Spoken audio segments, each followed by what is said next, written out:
Bonjour, au programme aujourd'hui Yvan Muller. En interview, la Wigo Live EV et les Champs-Élysées illuminés pour Noël.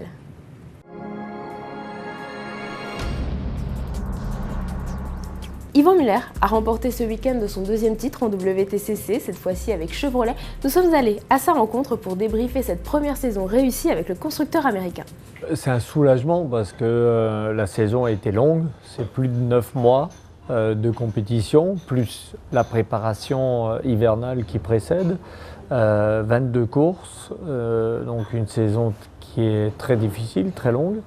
Avec beaucoup de tension et évidemment plus on s'approche de l'échéance finale et plus la pression monte. Une fois le titre conquis, c'est un grand soulagement et puis une fierté parce qu'il y a le résultat final qui est là et puis c'est surtout une grande satisfaction du travail bien fait.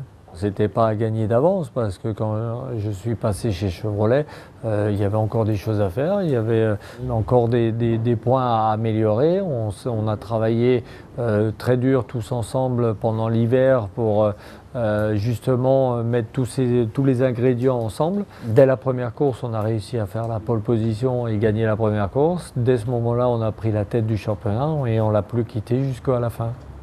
Parmi les modèles présentés en première mondiale au salon de Los Angeles, on trouve la Wigo Life EV. Alors Wigo, c'est un petit constructeur américain basé à Atlanta et la Life EV, c'est une petite citadine électrique qui rappelle côté look la Smart Fortwo.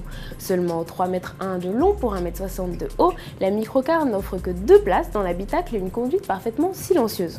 Elle dispose d'un bloc électrique de 20 chevaux, 60 au maximum à l'accélération et d'une batterie lithium-ion.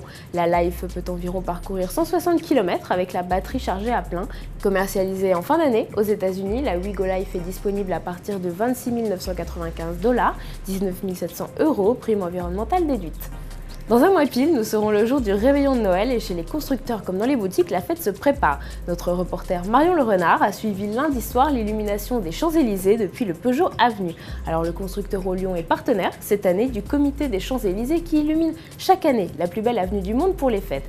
Et si Mélanie Laurent a appuyé sur le bouton, allumant ainsi le million de LED recouvrant les 415 arbres des champs, la marraine de la soirée chez Peugeot, c'était la Ion, la petite citadine électrique du constructeur. Jusqu'en janvier, le showroom Peugeot adopte ainsi des couleurs féeriques. Une exposition exceptionnelle est également proposée au public dans le cadre des célébrations pour le bicentenaire de la marque. Alors ne manquez pas les concepts SR1 et 401 Eclipse de 1935.